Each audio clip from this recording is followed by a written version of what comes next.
I refuse to forgive my mother-in-law. Now my husband is calling me selfish. Forgiveness is earned. My husband, 46, has always been treated different than his half-brothers by both his mom. The relationship between his mother and him has always been confrontational, and they have cut each other off lots of times in the past 2 decades.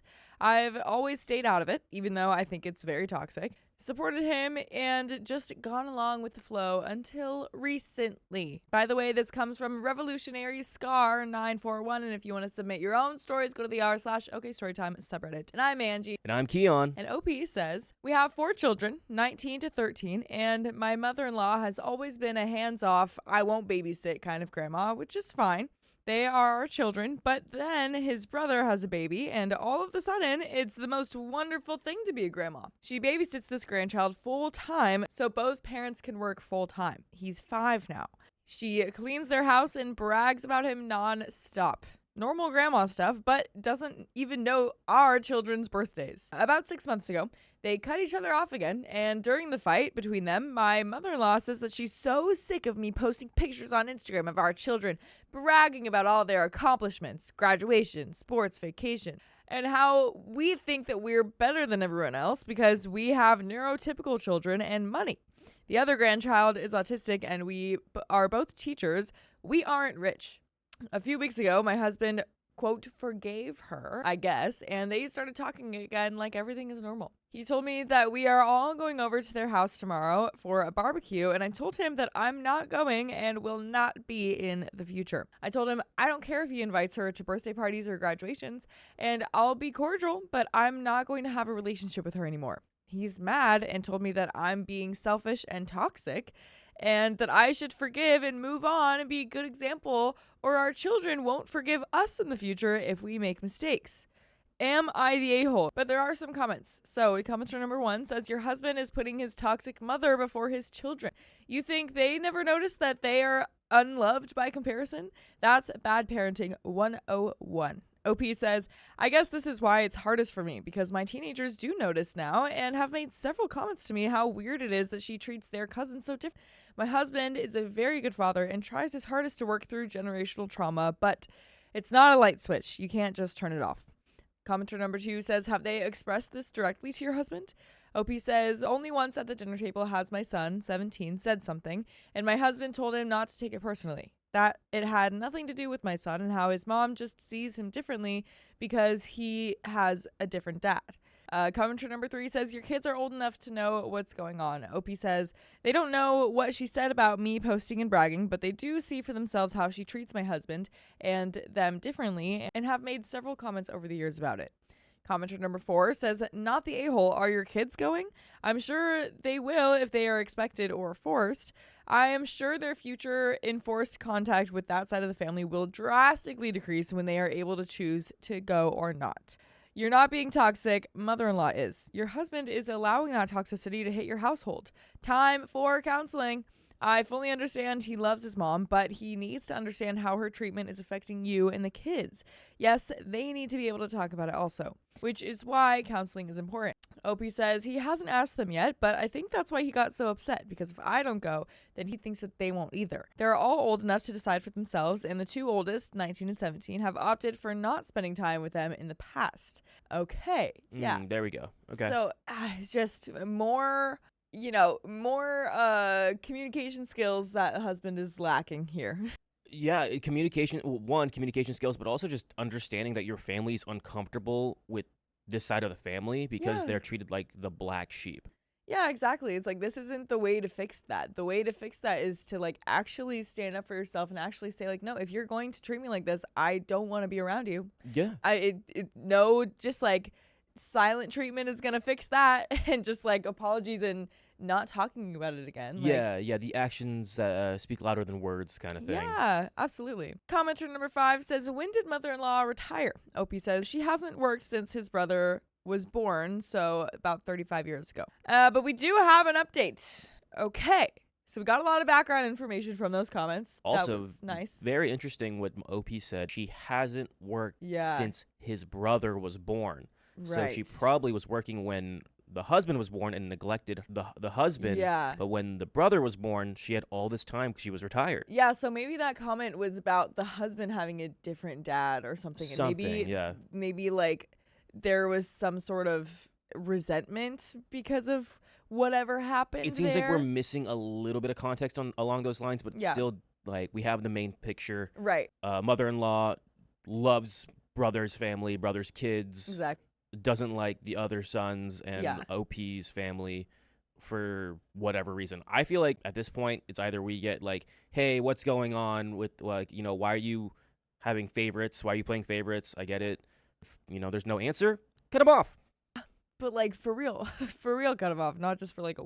Yeah, exactly. I should cut them off. But we do have an update. So just FYI, over the past 5 years, the children, mostly the older two, because the twins don't want to see their cousin, have had a choice whether or not they go over to mother-in-law's when we do go. And I have had several conversations with them about their feelings surrounding it. Up until 6 months ago, it was behavior and favoritism and things that we had to infer from the difference in treatment. When she verbalized what I knew all along, that's when it just became black and white for me, and I thought until a few weeks ago the same for my husband.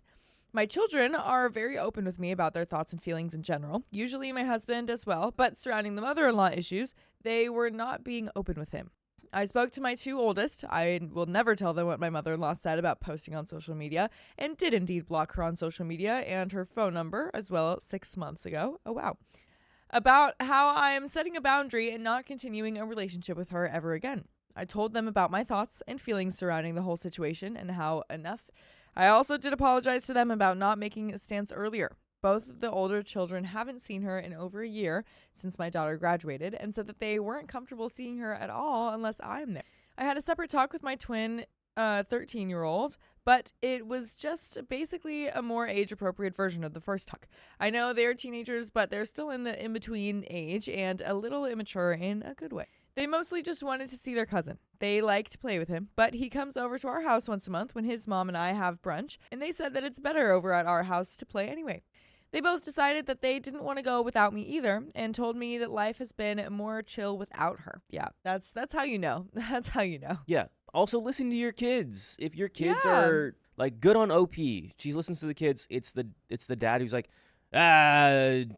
it's fine. Get over it. Right. Yeah, I think the dad definitely needs to listen like she is, especially like if they're not comfortable seeing her without the mom instead of the dad. Like I feel like that says a lot because it's not just that they don't want to be around her without, like, you know, a parent. It's that they don't really trust the dad to, like, stand up for them. Stand up for, you know, seeing their dad, you know, get talked down to. Yeah. If it happened to mom, she would stand up for not just herself, but for everyone, which is what you want. What you want in a parent is. And he's just gonna like tell them like, oh, just don't take it personally, just like don't worry about it. And it's like, okay, well, like, I'm gonna take it personally. Yeah, too late. Exactly. Which didn't surprise me or my husband, which is why I think he got so upset when I told him that I wasn't going. With all that being said, I think it made me realize in some of your comments that there are bigger issues that are being caused by this very toxic part of our life and my husband's childhood trauma. When I spoke to him after I talked to the kids, I told him that I was making an appointment for family therapy to get an unbiased opinion about our family dynamic, not just including this issue, but just in general, because now I'm concerned about deeper issues that maybe I'm just not seeing and blaming on this one part. And by the way, you can see or listen to full episodes with more stories just like this one on Spotify, iHeartRadio, Apple Podcasts, or whatever your favorite podcast app is. Just search OK Storytime. And there is a little bit more to this story.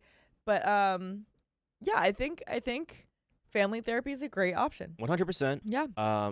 Family therapy, like the fact that everyone in your family is like not cool with the mother-in-law and you still are like pushing that to the side is a huge red flag. Yep. Do what's best for your family. I don't know. I think that's good and see what happens. But the fact that all the signs are there and everyone is uncomfortable. Yeah. And you're still not getting it, Dad.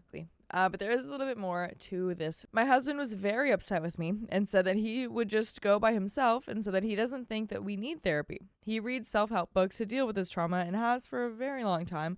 So he's not oblivious to the issues, just thinks that he can take care of it himself. I told him that he could come to therapy or not, but I was going to set up the appointment and the kids and I were going to go. He spoke to them last night at the dinner table, and all of them basically told him that they didn't want to go over there and think that life has become calmer without her. He just told them, okay, let me know if you change your mind, and I'm sorry she's been unfair to them in the past. We have some comments. Comment number 1 says, people that grow up with dysfunction and instability sometimes have a hard time recognizing it or gauging how bad it really is. They get so used to it that they don't see it as a problem. Comment number 2 says, yikes, your husband has got to realize that if his wife is telling him that she and the kids are going to family therapy and want him to join, but will do it without him, that should be ringing alarm bells in his head that his butt found himself in the middle of a lake and that ice is paper thin. Self-help books are poor flotation devices. Comment number 3 says, at this point, OP would be better off divorcing her husband, to be honest. Sorry, but his childhood trauma isn't an excuse for forcing his wife and kids to be bullied by his mom in hopes that the mom will finally throw a scrap of love his way. His mom will never, ever change, and husband is setting his whole family up for even more trauma. And that is the end of that story. My mother-in-law invaded our romantic getaway, so now I'm just staying home. I don't want to go anymore. Dear husband's cousin is getting married on the beach this summer, and we're invited. It's about a 5-hour drive from us, but we're hoping my sister could take our kids for 2 nights so we could drive down, stay in the hotel, have some beach time and couple time, and celebrate the wedding. It sounded like such a great time.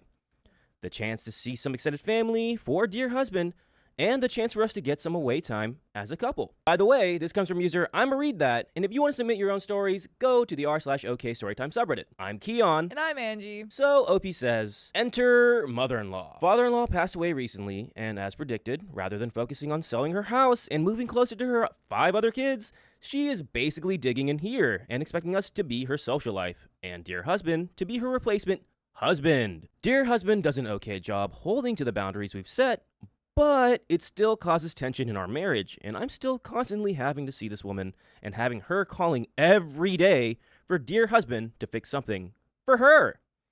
And of course, she's also invited to the wedding.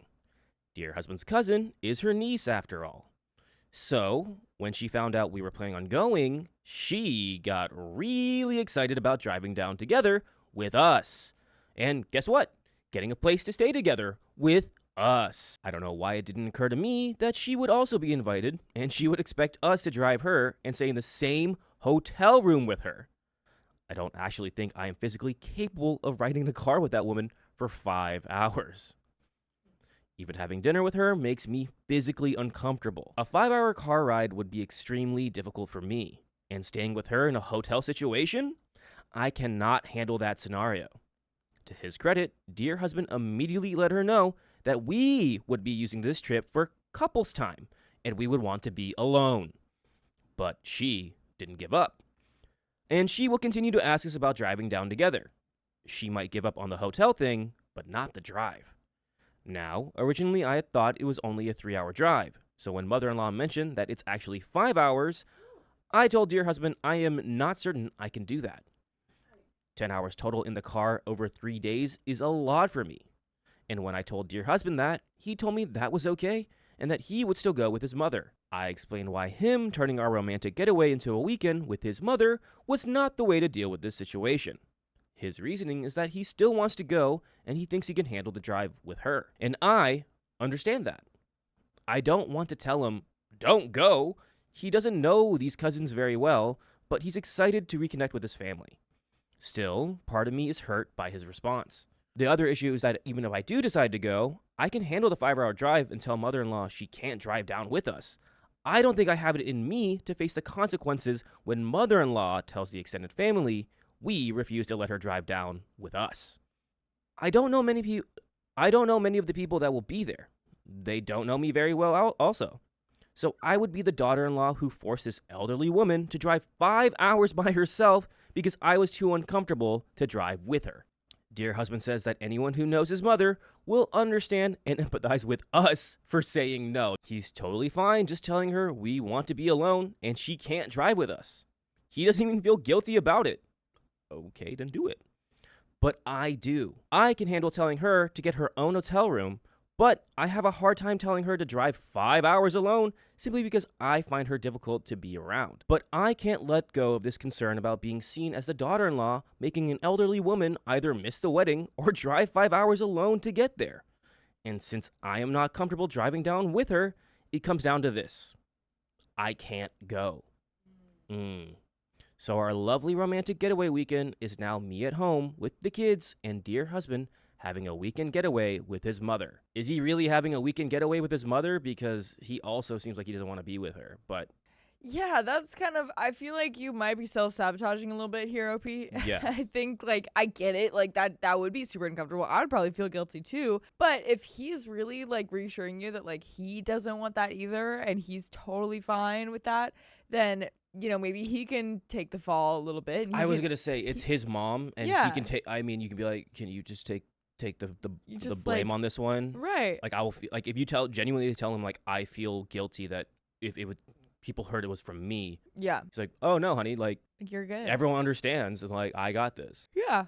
Just have it come. Then it's not the daughter-in-law that's doing it; it's the son. Yeah, that's fine. And and if you don't go, there's gonna be more questions of like, why didn't she come, kind of thing. And yeah, that's true. It's gonna be a bigger issue. It's gonna be a bigger issue. I think it's one of those things where you just have to like cowboy up, cowgirl up, and be like, Exactly. I know this situation is partly my responsibility, but knowing that doesn't change my inability to either accept driving with her or tell her she can't drive down with us. I mean, it is her family. Dear husband doesn't even know the names of most of his cousins, so it makes sense for her to be the priority. And she will love this situation. It's exactly what she always wanted. She'll hang on dear husband's arm and insist they go everywhere together and take walks on the beach and do all kinds of fun things that couples do. Like all the time she hears about dates we've planned and then invites herself along. Only this time, I won't be there. Any thoughts about it? And we have an update. Any thoughts, Angie? Yeah, I think it's... Yeah, like we were saying, definitely self-sabotaging. And I think you know that. I mean, she seems to know that, like, this is kind of her fault, but... it kind of just seems like really what's happening is that she just doesn't want to go. Like I feel like it's not just the mother, the drive. The mother-in-law. Yeah. Yeah, she just doesn't. She's not going to want to be there. I think really she's probably just upset that she's going at all, and this is kind of like a way out in a way, and she like knows that this doesn't totally make sense, but at the same time it's just like there's not a solution that she's happy with, so. Update. There are a few things I was not clear on in the original post. Let me clarify. The wedding is 2+ hours from the closest airport, and flying plus renting a car are not in the budget for this. Neither is buying a plane ticket for a mother-in-law. When I said dear husband is not really close to the cousin getting married, that was an understatement. They've never met. He knows of her existence, but nothing else. Didn't even recognize the name on the invite until I looked up who the parents were. So it might be more accurate to say that dear husband and this cousin are total strangers. When dear husband initially got the invite, he wanted to go with our kids as a family on a beach vacation, until I explained that you never take a 3-year-old to a wedding unless explicitly invited to do so. Then he thought we would turn it into a couple's getaway. I told him I felt a little odd going to a wedding when neither of us know the couple, but he said it was a great excuse to get a babysitter and enjoy some beach time. Dear husband had a great time reconnecting with his family at his father's funeral, and I think in his head, this wedding would be just like that. But as it turns out, no one he knows is going. Even the one aunt he thought for sure would be there has confirmed that she's not going. He was excited because he knows all his siblings are invited, and I think he took it for granted that some of them would go. But they've all confirmed they aren't going. It's a remote destination wedding, so I think that might have been the bride and groom's plan all along. Invite the whole huge extended family, every cousin you have ever met, knowing that very few, if any, will actually show up. But some of them will at least send gifts. I asked him if connecting with family is the main reason he wants to go. He said the main reason he wants to go is for a family beach vacation. Then don't go to this wedding, go somewhere else where it's a lot easier and your mother doesn't have to go. If that's really your reason to go and not celebrate this couple for their wedding, just don't go because no one else is going and go somewhere else. Yeah, it sounds like both of these people just... I'm I'm sorry, that's a really stupid reason to be like, yeah, I want to go to this destination for to this wedding because we're invited to the wedding, but I just want to go for the beach vacation and not go to the wedding. It sounds like they're really operating off of a lot of traditional like niceties, I guess, and like trying to be polite with like, oh, but like the daughter-in-law can't like tell the mother-in-law to like not drive, or like, oh, but like people usually don't bring 3-year-olds to a wedding, but it's my family, it's a wedding, all that kind of stuff. It's like, well, you don't have to do that. Yeah. You don't have to. When I pointed out that his family is not going on this family beach vacation, he looked suddenly confused and said, oh, I guess that's true. I wonder if maybe I shouldn't even go, which is odd because I'm also wondering that. Given that neither dear husband nor I knew the happy couple in the slightest, and given that no one else knows is going to the wedding except his mother, I'm not interested anymore. If I want to go on a weekend beach getaway with dear husband, shouldn't we just go on a different day to a different beach? For this particular situation, I'd rather just stay home, even if dear husband decides to go with his mom for whatever reasons. Also, that bride would probably be happier with a donation to their honeymoon fund rather than having to pay for my dinner at her reception when she has no idea who I am. Neither of us is clear why he's still thinking about going, honestly. If I ask him, I won't get a sensible answer yet. He needs time to work all the implications out in his head before he explains it to me. Much though I dislike my mother-in-law, and as many times as she has hurt me in the years I've known her, I still do not want to be the one who tells an almost 70-year-old woman she can't carpool to an event that is far away from us.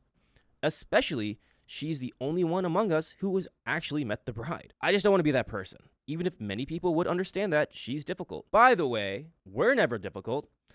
You can just go listen to full episodes with stories just like this one. Go to your favorite podcast app, Spotify, Apple Podcast, iHeartRadio, and search OK Storytime. Super easy. I think we're at like 71 to 72 days right now. Probably. We're at least. and counting. Yep. There's a little bit left. Yeah. It's that Friends episode when he's learning French and she's like, yeah. She's like, je m'appelle. Yeah, and he's like, me poo poo. Yeah, exactly. This is what it is.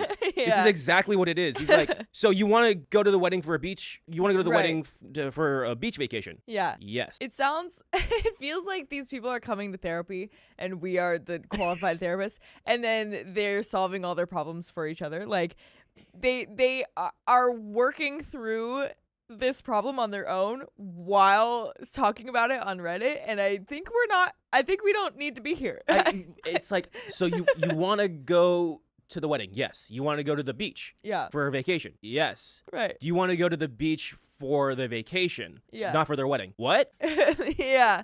I think you guys I think you're figuring it out. I don't think you need Reddit's opinion on this. Yeah. So as of now, dear husband is still thinking about it. But he says it's very unlikely that he will go. And I'm leaving it at that. I've made my peace with it. I don't want to go because the cost of the weekend getaway is just too high for me personally. If he still wants to go, that's his decision. He's the one who has to handle 10 plus hours in the car with his mother, then a weekend being her companion to all the events where he will know absolutely no one else. Mother-in-law will probably act in ways that make me uncomfortable and try to use it as a way to relive certain aspects of her past. The same reason she tries to invite herself on dates with us. And I will definitely point out to dear husband how uncomfortable that makes me and that he is allowing it to happen. This isn't something that is just happening to him. He is choosing to allow his mother to use him as a substitute companion, and that affects our relationship. That's the main thing of this story. Yeah. You need to tell him, I get it, you set your boundaries with her, but you really need to set boundaries with her. I know you guys are grieving, and it's a lot, but she needs to understand that is life. Yeah, it's imposing on their relationship now. So yeah, if he does go, I'll get a massage and spend some time with my sister, and that is the end of that story. My boyfriend's parents never liked me, so we broke up. I guess you just never liked him either. I, 23 male, have been dating my boyfriend, 23 male, for just over a year. This is my first relationship, and I am head over heels for him. By the way, this comes from optimal.8247, and if you want to submit your own stories, go to the r/OKStorytime subreddit. And I'm Angie. And I'm Keon. The OP says, the issue I'm having is with his parents. His brother and his brother's girlfriend are absolutely lovely, and I can't fault them at all. However, for the first year of our relationship, his parents didn't want anything to do with me. I have been dating my boyfriend for longer than his brother and his girlfriend have been dating, but as soon as my boyfriend's brother got into a relationship, they welcomed his girlfriend with open arms and were so excited for their relationship. She was invited to all family gatherings and parties straight away. On the other hand, for a year, I sat outside in my car waiting for my boyfriend to get ready before we did our own thing. Not once did either of his parents show any interest in me. My boyfriend told me that they didn't feel comfortable with me even coming to the door. One time before I moved closer to where my boyfriend lives, they wouldn't let me stay over for one night. It would have been nearly a 2-hour drive home, and my boyfriend thought that it would be better for me to sleep outside in my car. Eventually, we settled on staying in a cheap hotel for the night. Better. I have dropped my boyfriend off at numerous family parties, seeing his brother's girlfriend's car parked outside, and no one even acknowledged that I had dropped him off, never mind being invited inside. When I bought my first home closer to where my boyfriend lives, again, his parents couldn't have cared less. On the other hand, when I invited my boyfriend over to meet my family, he was welcomed with open arms, and everyone was so happy to meet him. I feel like I'm the only one missing out and not being accepted. Around March this year, my boyfriend's parents decided that they wanted to meet me because his father felt sorry that I was sitting outside with no acknowledgement. I was invited into their home and accepted their invitation. When I was there, they were asking me quite condescending questions about where I lived and how I should be careful in that area. The area is fine, it's just not as prestigious as where they live. They also were asking if I do all my chores, like washing my clothes, or if my parents do them, knowing full well that my mother passed in my teens and my father isn't in the picture. His father then offered any help that I needed with my flat, knowing that I had lived there for 6 months, and me, my grandma, and my brother, and my boyfriend worked tirelessly to make the flat now my now home. I decided to try and brush these things off. I was then ever so kindly allowed to enter my boyfriend's home a second time while picking him up because I wanted to help with his bags.